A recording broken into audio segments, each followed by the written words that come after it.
Hello everyone welcome to sleepy classes. ਤਾਂ ਉਹ ਆਪਣੇ ਇਕਨੋਮਿਕ ਸਰਵੇ ਦਾ ਚੈਪਟਰ 2 ਸਟਾਰਟ ਕਰੀਏ, ਜਿਹੜਾ ਕਿ ਹੈ agriculture, allied activities and rural development.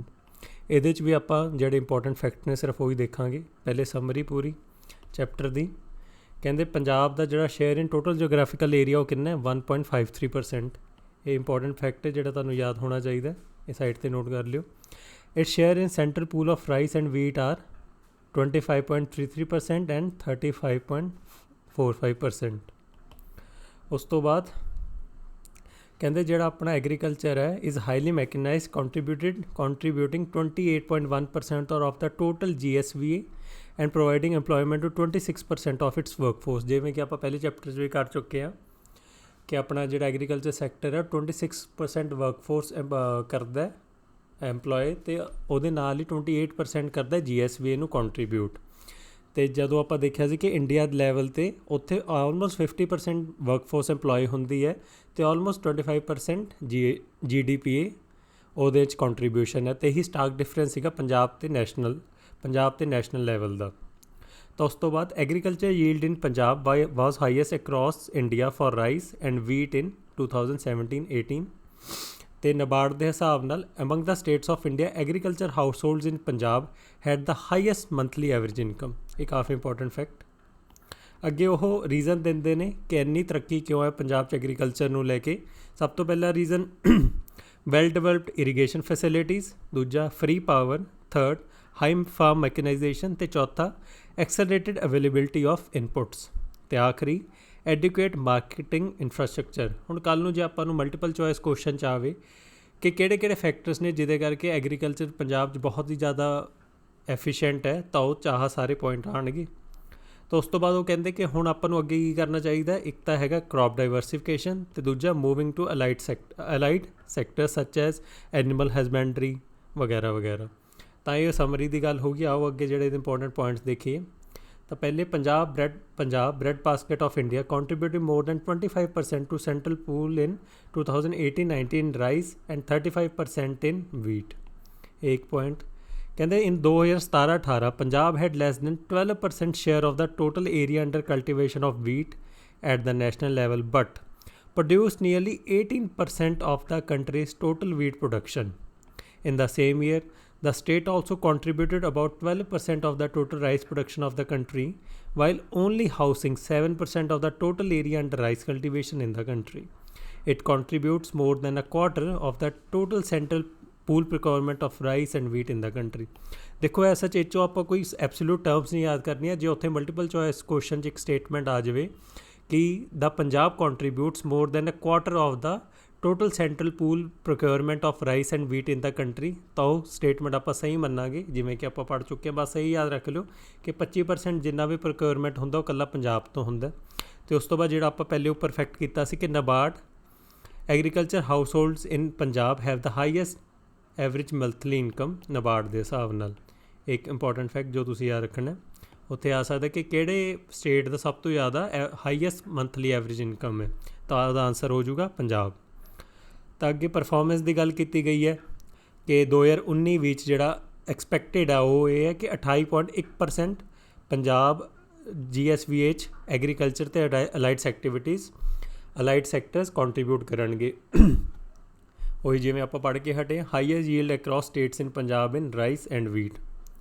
ਤਾਂ ਅੱਗੇ ਕ੍ਰੌਪ ਹਸਬੈਂਡਰੀ ਸਬ ਸੈਕਟਰ ਦੀ ਗੱਲ ਕਰਦੇ ਕਹਿੰਦੇ ਉਹਦਾ ਹਾਈਐਸਟ ਸ਼ੇਅਰ ਹੈ in the state GSVA contributing more than 50% of the Punjab GSVA and over half of the agriculture GSVA.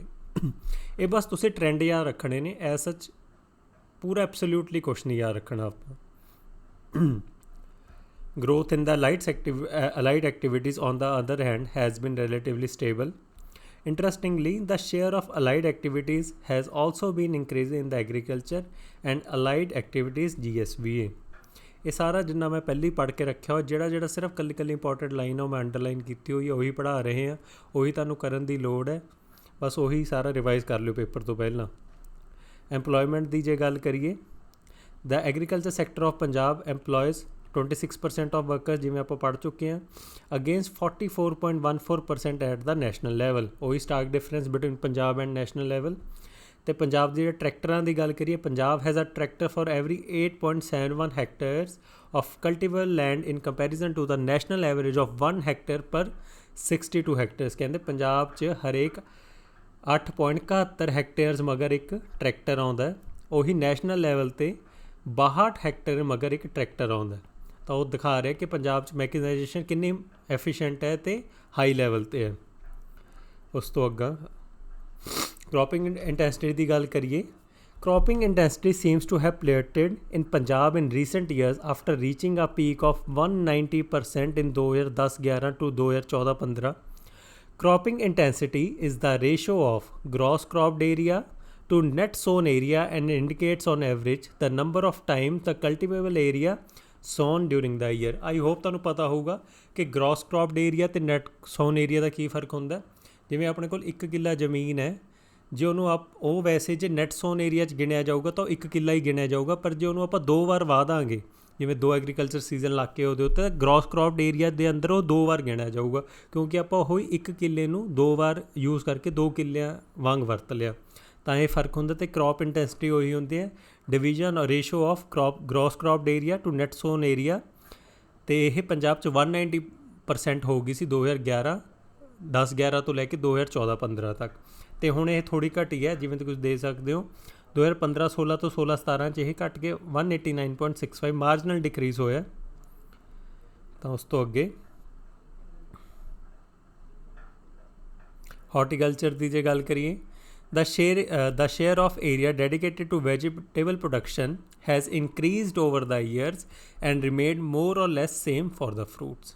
ਇੱਕ ਬਸ ਟ੍ਰੈਂਡ ਜਿਹੜਾ ਆਪਾਂ ਦੇਖਣਾ। ਤਾਂ ਅੱਗੇ ਜੇ ਕਹਿੰਦੇ ਨੇ ਜਿਹੜੇ 3 ਮੇਜਰ ਫਰੂਟ ਨੇ ਜਿਹੜਾ ਆਪਣਾ ਪੰਜਾਬ 'ਚ ਪ੍ਰੋਡਕਸ਼ਨ ਆ, ਜਿਹੜੇ top 3 fruits with the highest production record in 2018-19 were ਕਿੰਨੂ, ਗੁਆਵਾ ਅਤੇ ਮੈਂਗੋਜ਼। ਉੱਥੇ ਆ ਸਕਦਾ ਕਿ ਇਹਨਾਂ 'ਚੋਂ ਕਿਹਦੀ ਪ੍ਰੋਡਕਸ਼ਨ ਸਭ ਤੋਂ ਜ਼ਿਆਦਾ, ਤਾਂ ਸਭ ਤੋਂ ਜ਼ਿਆਦਾ ਹੈਗੀ ਕਿੰਨੂਆਂ ਦੀ। ਦੇਖ ਸਕਦੇ ਹੋ। ਉਸ ਤੋਂ ਬਾਅਦ ਗੁਆਵਾ, ਜਸਟ ਅ ਸੈਕਿੰਡ,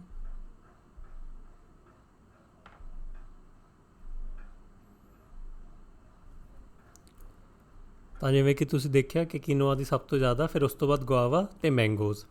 ਅਤੇ ਹਾਈਐਸਟ ਯੀਲਡ ਦੀ ਜੇ ਗੱਲ ਕਰੀਏ ਤਾਂ ਉਹ ਕਿਹਦੀ ਹੈ, bananas the, bananas, grapes and ਕਿਨੂੰ।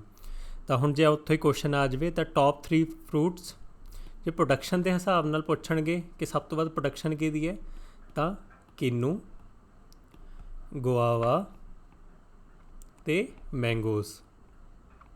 ਅਤੇ ਉੱਥੇ ਹੀ ਜੇ ਆਪਾਂ ਹਾਈਐਸਟ ਯੀਲਡ ਦੀ ਗੱਲ ਕਰੀਏ ਕਿ ਕਿਹਦੀ ਉਤਪਾਦਨ ਮਤਲਬ ਕਿ 1 ਕਿੱਲੇ 'ਚੋਂ ਸਭ ਤੋਂ ਵੱਧ ਨਿਕਲਦੇ ਕਿਹੜੇ ਨੇ, ਤਾਂ ਉਹ ਬਨਾਨਾਸ 57,000 kgs per hectare, ਫਿਰ ਗ੍ਰੇਪਸ 28,000 ਅਤੇ ਕਿਨੂੰ 23,000। However, the production of lemon recorded the highest growth of 12%, followed by 9% growth in the production of plum and 8% growth in the production of amla and ਬੇਰ। ਤਾਂ ਇਹ ਕੁਛ important fact ਜੋ ਤੁਸੀਂ ਧਿਆਨ ਰੱਖਣੇ ਨੇ। ਉਸ ਤੋਂ ਬਾਅਦ the share of pulses in cropped area declined from 19.1% in 1960-61 to 0.4% in 2018-19। The share of oilseeds declined from 3.9% to 0.5% during the same period। ਅੱਗੇ ਲਾਈਫ ਸਟਾਕ ਦੀ ਜੇ ਆਪਾਂ ਗੱਲ ਕਰੀਏ ਤਾਂ ਇੱਥੇ ਸਭ ਤੋਂ ਇੰਪੋਰਟੈਂਟ ਜਿਹੜਾ ਇੱਕ ਪੁਆਇੰਟ ਹੈ ਕਿ ਆਪਣੀ ਲਾਈਫ ਸਟਾਕ ਸਭ ਤੋਂ ਜ਼ਿਆਦਾ ਜਿਹੜੀ ਪਾਪੂਲੇਸ਼ਨ ਆ ਉਹ ਹੈ buffalo the.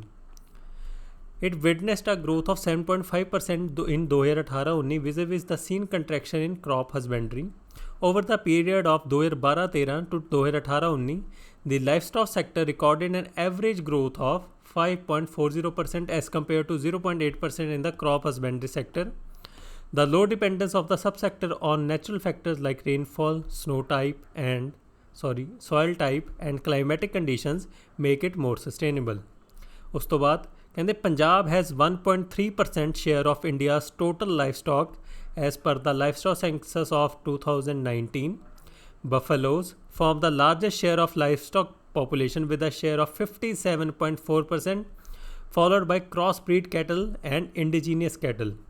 The share of crossbred cattle increased to 29.43% in 2019 in comparison to 25.4% in 2012।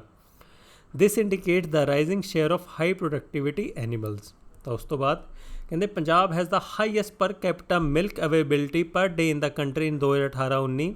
Punjab accounts for 2.1% of the total poultry in India. ਇਹ ਕੁਛ ਇੰਪੋਰਟੈਂਟ ਫੈਕਟ ਜੋ ਆਪਣੇ ਪੇਪਰ 'ਚ ਪੁੱਛੇ ਜਾ ਸਕਦੇ ਨੇ। ਉਸ ਤੋਂ ਅੱਗੇ ਕਹਿੰਦੇ 2018-19 milk production in Punjab increased by 6.3% in comparison to the growth of 5.1% in 2017-18। During 2018-19, egg production increased by 7% in comparison to 9.3% in the previous year.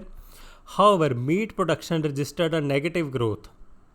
ਇਹ ਇੱਕ ਇੰਪੋਰਟੈਂਟ, ਜਿਵੇਂ ਜਿੱਥੇ ਬਾਕੀ ਸਾਰਾ ਕੁਛ ਤਾਂ ਇੰਕਰੀਜ਼ ਹੋਇਆ ਗਰੋਥ ਰੇਟ 'ਚ, ਇਕੱਲਾ ਇੱਕ ਮੀਟ ਪ੍ਰੋਡਕਸ਼ਨ ਹੈ ਜਿਹਨੇ ਨੈਗੇਟਿਵ ਗਰੋਥ ਦਿਖਾਈ ਹੈ। negative growth of 16.3% in 2018-19 in comparison to the positive growth of 10.8% in the previous year. Over the period ranging from 2013-14 to 2018-19, the milk, meat and egg production in Punjab registered an average growth of 4.4%, 1.9% ਤੇ 6.8% respectively. Punjab ਨੂੰ diary state of India ਵੀ ਕਿਹਾ ਜਾਂਦਾ ਹੈ। ਤਾਂ ਕਹਿੰਦੇ ਉਹਨਾਂ ਵਾਸਤੇ milk animals ਵਾਸਤੇ ਆਪਣੇ new veterinary college has been established at Rampura Phul in Bathinda. Further the Punjab Veterinary Vaccine Institute at Ludhiana is being upgraded to the GMP norms. ਇਹ ਕੁਝ ਗੱਲਾਂ ਹੋ ਗਈਆਂ। ਉਸ ਤੋਂ ਅੱਗੇ one potential concern is that among the major states, estimated average monthly expenditure on farming of animals was the highest for Punjab at 3,561 ਰੁਪਏ। ਇੱਕ ਕਿ ਪੰਜਾਬ 'ਚ ਜਿੰਨਾ ਵੀ ਐਵਰੇਜ ਮੰਥਲੀ ਐਕਸਪੈਂਡੀਚਰ ਹੁੰਦਾ ਆਪਣੇ ਜਿਹੜੇ ਵੀ ਆਪਾਂ ਪਸ਼ੂ ਰੱਖੇ ਹੋਏ ਨੇ, ਤਾਂ ਉਹ ਸਭ ਤੋਂ ਜ਼ਿਆਦਾ ਪੰਜਾਬ 'ਚ ਹੁੰਦਾ। ਜੇ ਆਪਾਂ ਸਟੇਟ ਵਾਈਜ਼ ਗੱਲ ਕਰੀਏ ਤਾਂ ਉਹ ਕਿੰਨਾ ਆਉਂਦਾ 3,561 ਰੁਪਏ। ਅੱਗੇ ਫਿਸ਼ਰੀਜ਼ ਆ ਗਿਆ। ਜਿਵੇਂ ਕਿ ਤੁਹਾਨੂੰ ਪਤਾ ਪੰਜਾਬ ਕੋਲ ਫਿਸ਼ਰੀਜ਼ ਦਾ ਇੰਨਾ ਪੋਟੈਂਸ਼ੀਅਲ ਨਹੀਂ ਹੈਗਾ, ਫਿਰ ਵੀ ਪੰਜਾਬ ਨੇ ਕਾਫੀ ਐਫੀਸ਼ੀਐਂਟਲੀ ਯੂਜ਼ ਕੀਤਾ ਹੋਇਆ ਜਿੰਨਾ ਵੀ ਉਹਦੇ ਕੋਲ ਕੈਨਲਸ ਵਗੈਰਾ ਨੇ ਜਾਂ ਜਿਹੜੇ ਰਿਵਰਸ ਆਪਣੇ ਉਰੇ ਵਹਿ ਰਹੇ ਨੇ। ਵਾਈਲ ਪੰਜਾਬ ਫਿਸ਼ ਪ੍ਰੋਡਕਸ਼ਨ ਪਰ hectare of inland water resources was 6.7 tons ਪਰ hectare, the average fish production per hectare of inland water resources of landlocked states was 2.1 tons per hectare। ਇਹ ਕਹਿੰਦੇ ਨੇ ਕਿ ਜਿਹੜੇ ਵੀ ਲੈਂਡਲੌਕ ਸਟੇਟ ਨੇ ਉਹਨਾਂ ਦਾ ਜਿਹੜਾ ਪੋਟੈਂਸ਼ੀਅਲ ਹੈ ਲੈਂਡਲੌਕ ਸਟੇਟਸ ਦਾ ਇਨਲੈਂਡ ਵਾਟਰ ਰਿਸੋਰਸਿਸ ਆਫ ਦੇ ਉੱਤੇ, ਉਹ ਹੈ 2.1 ਟਨ ਪਰ ਹੈਕਟੇਅਰ, ਪਰ ਪੰਜਾਬ ਦਾ ਹੈਗਾ 6.7 ਟਨ। ਤਾਂ ਆਪਾਂ ਦੇਖ ਸਕਦੇ ਹਾਂ ਕਿ ਪੰਜਾਬ ਐਵਰੇਜ ਨਾਲੋਂ ਕਾਫੀ ਉੱਪਰ ਹੈ। ਅਤੇ ਉਸ ਤੋਂ ਬਾਅਦ other initiatives the department has also introduced another portable fish production technology called recirculatory aquaculture system during the year 2019-20. This is an innovative fish production technology in which high density fish production can be achieved by rearing fish in indoor tanks within controlled environment and reused water. This technique will also help in increasing farmers' profit. The establishment of the 2 units is under progress in the state. ਤੇ ਹੋ ਗਈ ਗੱਲ। ਤੇ rainfall ਦੀ ਗੱਲ ਕਰੀਏ, during the year 2017 the state received 493 mm of rainfall. The rainfall in various districts varied from 93.7 mm in Firozpur to 1273.3 mm in Gurdaspur. ਉਸ ਤੋਂ ਬਾਅਦ ਇਨਪੁਟਸ ਫਰਟੀਲਾਈਜ਼ਰਸ ਪੈਸਟੀਸਾਈਡ ਵਗੈਰਾ ਦੀ ਗੱਲ ਕਰੀਏ ਤਾਂ ਫਰਟੀਲਾਈਜ਼ਰ ਦੀ ਜੇ ਗੱਲ ਕਰੀਏ ਪੰਜਾਬ 'ਚ ਬਹੁਤ ਹੀ ਐਬੰਡੈਂਟ ਯੂਜ਼ ਹੈ ਫਰਟੀਲਾਈਜ਼ਰਸ ਦਾ, ਮੇਨਲੀ ਨਾਈਟ੍ਰੋਜਨ ਦਾ, ਯੂਰੀਆ ਦਾ। ਤਾਂ ਜਿਵੇਂ ਕਿ ਤੁਸੀਂ ਦੇਖ ਸਕਦੇ ਹੋ in 2017-18 the latest year for which the data is available for both the state and the country, the ratio was 1.77। ਤਾਂ ਜਿੰਨਾ ਯੂਜ਼ ਹੋਣਾ ਚਾਹੀਦਾ ਉਸ ਤੋਂ 1.77 ਟਾਈਮਸ ਜ਼ਿਆਦਾ ਯੂਜ਼ ਹੋ ਰਿਹਾ। ਉੱਪਰ ਤੁਸੀਂ ਜਿਵੇਂ ਦੇਖੋਗੇ ਜਿਹੜਾ ਆਪਣਾ ਹੈਗਾ ਪੰਜਾਬ 'ਚ ਕਿੰਨਾ ਯੂਜ਼ ਹੁੰਦਾ, from its peak it came down to 228 kg per hectare in 2018-19। In 1990-91 per hectare use of fertiliser in Punjab was more than twice the average use in India. ਇੱਕ ਗੱਲ ਹੋਊਗੀ। A related concern in the imbalanced use of fertilizers, the ideal ratio for the use of nitrogen, phosphorus and potassium is 4:2:1। ਇਹ important point ਹੈ ਜਿਹੜਾ ਤੁਹਾਨੂੰ S ਸੱਚ science ਦੇ question ਵਾਂਗ ਹੀ ਪੁੱਛਿਆ ਜਾ ਸਕਦਾ ਪੇਪਰ 'ਚ, ਕਿ ਜਦ ਆਪਾਂ NPK ਯੂਜ਼ ਕਰਦੇ ਹਾਂ ਫਰਟੀਲਾਈਜ਼ਰਸ ਨੂੰ ਆਪਣੇ ਲੈਂਡਸ ਦੇ ਵਿੱਚ ਤਾਂ ਉਹਦੀ ਇੱਕਦਮ ਸਹੀ ਰੇਸ਼ੋ ਕੀ ਹੈ, ਤਾਂ ਉਹਦਾ ਆਨਸਰ ਹੋਊਗਾ 4:2:1, ਜਿਹੜੀ ਕਿ ਇਸ ਵਕਤ ਆਪਣੇ ਪੂਰੇ ਆਲ ਓਵਰ ਇੰਡੀਆ ਬਹੁਤ ਹੀ ਸਕਿਊਡ ਚੱਲ ਰਹੀ ਹੈ। ਜਿਵੇਂ ਕਿ ਤੁਸੀਂ ਦੇਖ ਸਕਦੇ ਹੋ, at the all India level the ratio of shoes was 6.1:2:4:0.1 in 2018-19. In comparison, in Punjab in the same year the usage was in the ratio 28.8:6:9:1. However, this significant improvement over 1991 when the ratio was at 58.5:21:9. The ratio has further improved in 2018-19. ਤਾਂ ਜਿਵੇਂ ਕਿ ਤੁਸੀਂ ਦੇਖ ਸਕਦੇ ਹੋ, ratio ਚਾਹੇ ਬਹੁਤ ਹੀ ਜ਼ਿਆਦਾ ਇੰਪਰੂਵ ਕਰ ਗਈ ਹੈ 1991 ਦੇ ਮੁਕਾਬਲੇ, ਪਰ ਹਲੇ ਵੀ ਇਹ ਜਿਹੜਾ ਆਈਡੀਅਲ ਹੈ ਆਪਣਾ 4:2:1 ਉਹਦੇ ਮੁਕਾਬਲੇ ਹਲੇ ਵੀ ਬਹੁਤ ਜ਼ਿਆਦਾ। ਉਸ ਤੋਂ ਬਾਅਦ ਜੇ ਆਪਾਂ ਫੋਰੈਸਟ ਕਵਰ ਦੀ ਗੱਲ ਕਰੀਏ ਤਾਂ ਕਹਿੰਦੇ ਜਦ ਆਪਾਂ ਸੈਟੇਲਾਈਟ ਇਮੇਜਰੀ ਰਾਹੀਂ ਦੇਖਦੇ ਹਾਂ ਤੇ Punjab is the state with the second lowest forest cover of 3.67%। ਇੱਕ ਇੰਪੋਰਟੈਂਟ ਫੈਕਟਰ ਜਿਹੜਾ ਤੁਸੀਂ ਯਾਦ ਰੱਖਣਾ ਕਿ ਪੰਜਾਬ 'ਚ ਫੋਰੈਸਟ ਕਵਰ ਕਿੰਨਾ ਹੋਊਗਾ 3.67%, ਅਤੇ Punjab second lowest forest cover ਹੈ ਪੰਜਾਬ ਕੋਲ। ਜਿਹੜਾ ਸਭ ਤੋਂ ਘੱਟ ਸਟੇਟ ਆ ਉਹ ਹੈ Haryana. Despite an improvement since 2015, this is much lower than the actual all India average of 21.7%, which in turn is substantially lower than the national target of 33%. ਉਸ ਤੋਂ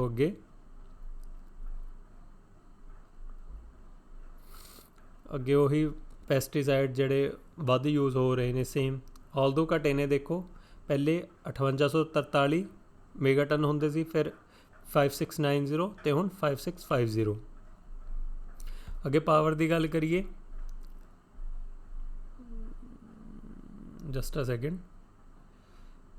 ਹਾਂਜੀ, ਤਾਂ ਉਹੀ ਗੱਲ ਕੀਤੀ ਜਾ ਰਹੀ ਹੈ ਕਿ ਆਪਾਂ ਪੰਜਾਬ 'ਚ free and unlimited electricity to farmer ਦਿੰਦੇ ਹਾਂ, ਜਿਹਦੇ ਕਰਕੇ ਅਬੰਡੈਂਟ ਓਵਰ ਯੂਜ਼ ਹੁੰਦਾ। Punjab in 2016-17 electricity consumed by the agriculture sector in Punjab increased by 6% over the previous year to reach 12196 gigawatt per hour. This was 28% of the total electricity sold in the state, higher than the corresponding 21% registered at an all India level. ਇਹ ਗੱਲ ਹੋਗੀ। In 2011-12, a little more than 30% of the total electricity sold was used for agriculture purposes. Though in absolute terms the electricity consumed by the agriculture sector was lower. ਇਹ power ਬਾਰੇ ਗੱਲ ਹੋ ਗਈ, S ਕੋਈ important ਗੱਲਾਂ ਨਹੀਂ ਸੀਗੀਆਂ। ਉਹੀ ਕੇਸ ਕਹਿੰਦੇ ਜੇ ਆਪਾਂ ਈਜ਼ੀ ਐਕਸੈਸ ਦਿੰਦੇ ਹਾਂ ਤਾਂ ਉਹਦੇ ਨਾਲ ਓਵਰ ਐਕਸਪਲੋਇਟੇਸ਼ਨ ਹੁੰਦੀ ਹੈ, ਜਿਹਦੇ ਕਰਕੇ ਆਪਣਾ ਵਾਟਰ ਲੈਵਲ ਬਹੁਤ ਹੀ ਘਟਦਾ ਜਾ ਰਿਹਾ ਪੰਜਾਬ ਦੇ ਵਿੱਚ। ਇਹ ਜਿਹੜੀਆਂ ਆਮ ਗੱਲਾਂ ਐਸ ਕੋਈ ਪੜ੍ਹਨ ਦੀ ਲੋੜ ਨਹੀਂ ਹੈਗੀ। ਜੇ ਇਹਦੇ ਉੱਤੇ ਕੋਈ ਕੁਐਸਚਨ ਆਊਗਾ ਤੁਸੀਂ ਵੈਸੇ ਹੀ ਅਟੈਂਪਟ ਕਰ ਲਓਗੇ। ਇਰੀਗੇਸ਼ਨ ਦੇ ਕਹਿੰਦੇ Punjab is a well irrigated state with almost all cropped area irrigated. In Punjab, most of the area under irrigation is under tube well.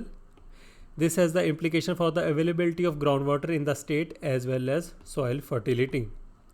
ਉਹੀ ਆਮ ਜੀਆਂ ਗੱਲਾਂ ਜਿਹੜੀਆਂ ਤੁਸੀਂ ਜਾਣਦੇ ਹੋ। ਉਹੀ this has led to the depletion of underground water table.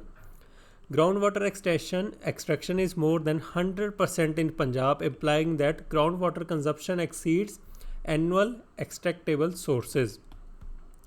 They ਕਹਿੰਦੇ the report further highlighted that 95% of the water extracted was for irrigation purposes, ਕਿ ਜਿੰਨਾ ਆਪਾਂ ਜ਼ਮੀਨ ਦੇ ਥੱਲੋਂ ਪਾਣੀ ਕੱਢਦੇ ਹਾਂ ਉਹਦਾ 95% ਇਰੀਗੇਸ਼ਨ ਵਾਸਤੇ ਯੂਜ਼ ਹੁੰਦਾ। ਤਾਂ ਉਸ ਤੋਂ ਬਾਅਦ ਇਹ ਆਮ ਜਿਹੜੀਆਂ ਸਕੀਮਾਂ ਚੱਲਦੀਆਂ ਨੇ ਨੈਸ਼ਨਲ ਲੈਵਲ 'ਤੇ, ਐਸ ਸੱਚ ਕੋਈ ਇੰਪੋਰਟੈਂਟ ਪੁਆਇੰਟ ਨਹੀਂ ਹੈ। ਫਿਰ ਫਾਰਮ ਮੈਕਨਾਈਜੇਸ਼ਨ, ਉਹੀ ਮੈਂ ਤੁਹਾਨੂੰ ਟਰੈਕਟਰ ਬਾਰੇ ਗੱਲ ਦੱਸੀ ਸੀ ਕਿ ਪੰਜਾਬ ਅਤੇ ਨੈਸ਼ਨਲ ਲੈਵਲ 'ਚ ਕਿੰਨਾ ਫਰਕ ਹੈ, ਕਿ ਪੰਜਾਬ ਕੋਲ ਇੰਨੇ ਟਰੈਕਟਰ ਇੰਨੇ ਨੇ ਅਤੇ ਨੈਸ਼ਨਲ ਲੈਵਲ 'ਤੇ ਇੰਨੇ ਨੇ। ਅਤੇ ਉਹੀ ਅੱਗੇ ਪੈਡੀ ਬਰਨਿੰਗ ਦੀ, ਸਟਬਲ ਬਰਨਿੰਗ ਦੀ ਗੱਲ, due to the efforts of state government, the burning of paddy has reduced by 62% in 2017 and 40% in 2018.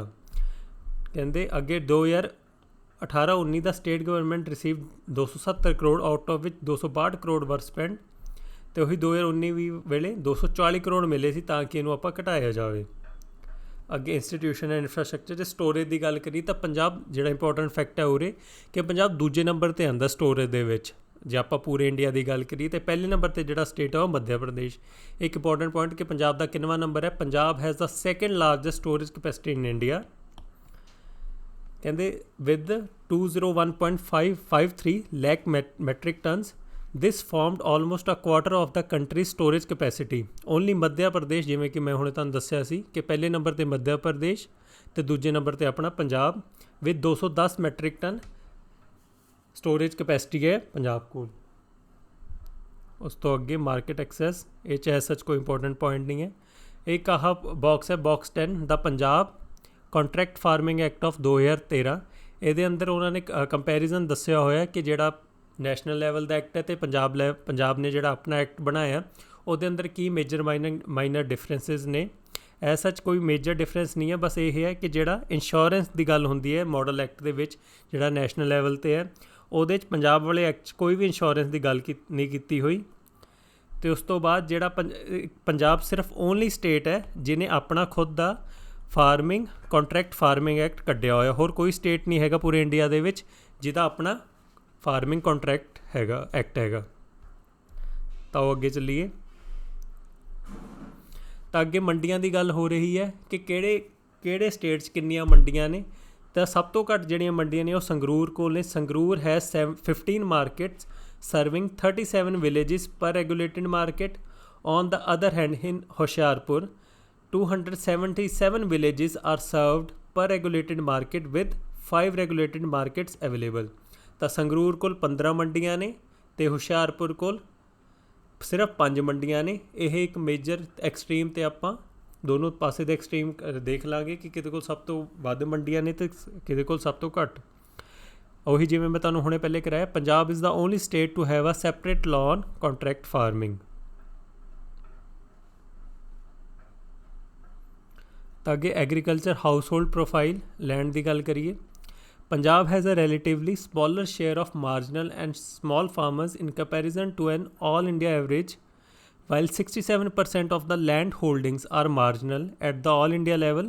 For Punjab it is merely 14%. ਤਾਂ ਕਹਿੰਦੇ ਜਿਹੜਾ ਇੰਡੀਆ ਲੈਵਲ 'ਤੇ ਹੈ ਜਿਹੜਾ ਮਾਰਜਨਲ ਅਤੇ ਸਮੋਲ ਫਾਰਮਰਸ ਨੇ ਉਹ 69% ਕੰਟਰੀਬਿਊਸ਼ਨ ਆ ਉਹਨਾਂ ਦਾ ਪੂਰੇ 100% 'ਚੋਂ। ਪਰ ਉਹੀ ਪੰਜਾਬ ਲੈਵਲ 'ਤੇ ਇਹ ਸਿਰਫ 14% ਨੇ ਕਿ ਜੇ 100 ਫਾਰਮਰ ਹੋਣ ਤਾਂ ਉਹਦੇ 'ਚੋਂ ਪੰਜਾਬ 'ਚ ਸਿਰਫ 14 ਫਾਰਮਰ ਇਹੋ ਜਿਹੇ ਹੋਣਗੇ ਜਿਹੜੇ ਸਮੋਲ ਅਤੇ ਮਾਰਜਨਲ ਨੇ। ਪਰ ਜੇ ਆਪਾਂ ਇੰਡੀਆ ਲੈਵਲ ਦੀ ਗੱਲ ਕਰੀਏ ਤਾਂ ਉਹ 69 ਨੇ। ਇਹ ਮੇਜਰ ਡਿਫਰੈਂਸ ਹੈ। ਜਿਵੇਂ ਮੈਂ ਪਹਿਲੇ ਤੁਹਾਨੂੰ ਉੱਪਰ ਕਰਾਇਆ ਸੀ ਕਿ ਜਿਹੜਾ ਐਗਰੀਕਲਚਰ ਆਪਣੀ ਇਨਕਮ ਹੈ ਉਹ ਪਰ ਕੈਪੀਟਾ ਸਭ ਤੋਂ ਜ਼ਿਆਦਾ ਇੰਡੀਆ ਦੇ ਵਿੱਚ ਪੰਜਾਬ ਸਟੇਟ ਦੀ। ਤਾਂ ਉਸ ਤੋਂ ਅੱਗੇ large farms greater than 10 hectares comprise 5% of the Punjab's land holding compare to the 1% at the all India level. ਜੇ ਆਪਾਂ ਆਲ ਇੰਡੀਆ ਲੈਵਲ 'ਤੇ ਗੱਲ ਕਰੀਏ ਜਿਹੜੇ ਲਾਰਜ ਫਾਰਮਰਸ ਨੇ ਉਹ 1% ਨੇ ਸਿਰਫ, ਪਰ ਪੰਜਾਬ 'ਚ ਉਹ 5% ਨੇ। ਆਹ ਦੋ ਇੰਪੋਰਟੈਂਟ ਫੈਕਟ ਜਿਹੜੇ ਤੁਸੀਂ ਯਾਦ ਰੱਖਣੇ ਨੇ। ਅਤੇ ਜੇ ਇਨਕਮ ਦੀ ਗੱਲ ਕਰੀਏ, the agriculture households in Punjab has the highest average monthly income of 23,133 followed by Haryana and Kerala. ਇਹ ਇੰਪੋਰਟੈਂਟ ਪੁਆਇੰਟ। ਅਤੇ indebtedness it shows that the Punjab, Haryana and Gujarat are the only 3 states in the quadrant 4। Quadrant 4 ਕੀ ਹੈ? 2 states whose average income from agriculture is greater than the average for general category states, and the proportion of households reporting indebtedness in the past year is below the average for general category states. ਇਹ ਐਸਾ point ਚਾਹੇ ਇੰਨਾ ਕੋਈ ਕਰਨ ਵਾਲਾ ਨਹੀਂ ਹੈ। ਜਿਹੜਾ ਮੇਨ ਪੁਆਇੰਟ ਉਹ ਹੈ ਇਹ ਹੈ ਕਿ ਜਿਹੜੇ ਪੰਜਾਬ ਸਭ ਤੋਂ ਉੱਪਰ ਆਉਂਦਾ ਹੈ ਹਾਈਐਸਟ ਐਵਰੇਜ ਮੰਥਲੀ ਇਨਕਮ ਦੇ ਹਿਸਾਬ ਨਾਲ। ਤਾਂ ਉਸ ਤੋਂ ਬਾਅਦ ਰੂਰਲ ਡਿਵੈਲਪਮੈਂਟ ਦੀ ਗੱਲ ਕਰੀਏ, ਇੱਧਰ ਇੱਕ ਮੇਜਰ ਸਟਾਰਕ ਡਿਫਰੈਂਸ ਹੈ ਪੰਜਾਬ ਅਤੇ ਨੈਸ਼ਨਲ ਲੈਵਲ ਦੇ ਵਿੱਚ, ਜਿੱਥੇ ਤਾਂ ਨੈਸ਼ਨਲ ਲੈਵਲ 'ਤੇ 69% of the population resides in rural areas. ਉਸੇ ਜਗ੍ਹਾ 'ਤੇ ਪੰਜਾਬ 'ਚ ਸਿਰਫ 62.52% ਹੈ। ਕੁਐਸਚਨ 'ਚ ਪੇਪਰ 'ਚ ਇਹ ਕੁਐਸਚਨ ਆ ਸਕਦਾ ਕਿ ਪੰਜਾਬ 'ਚ ਵੱਧ ਲੋਕ ਰਹਿੰਦੇ ਨੇ ਪਿੰਡਾਂ 'ਚ as compare to the national level, ਪਰ ਇਹ ਪੁਆਇੰਟ ਗਲਤ ਹੋ ਚੁੱਕਾ। ਜਿਵੇਂ ਕਿ ਆਪਾਂ ਨੂੰ ਲੱਗਦਾ ਕਿ ਪੰਜਾਬ 'ਚ ਪਿੰਡਾਂ ਸਭ ਤੋਂ ਵੱਧ ਲੋਕ ਨੇ, ਪਰ ਨਹੀਂ, ਆਲ ਇੰਡੀਆ ਨੈਸ਼ਨਲ ਲੈਵਲ 'ਤੇ ਲੋਕ ਵੱਧ ਪਿੰਡਾਂ 'ਚ ਰਹਿੰਦੇ ਨੇ 69%, ਅਤੇ ਪੰਜਾਬ 'ਚ ਉਹੀ ਘੱਟ ਕੇ 62.52% ਰਹਿ ਜਾਂਦੇ ਨੇ। ਅਤੇ ਕਹਿੰਦੇ 51.1% of the rural house holds of Punjab ਵਰ ਐਗਰੀਕਲਚਰਲ ਹਾਊਸ ਹੋਲਡਸ। ਅੱਗੇ ਇੰਪਲੋਇਮੈਂਟ ਦੀ ਹੋਈ। ਰੂਰਲ ਪਾਵਰਟੀ ਦੀ ਗੱਲ ਕਰੀਏ, the percentage of rural poverty living below poverty line in Punjab was 7.66% in comparison to the 25.70% of rural population living below poverty line at all India level.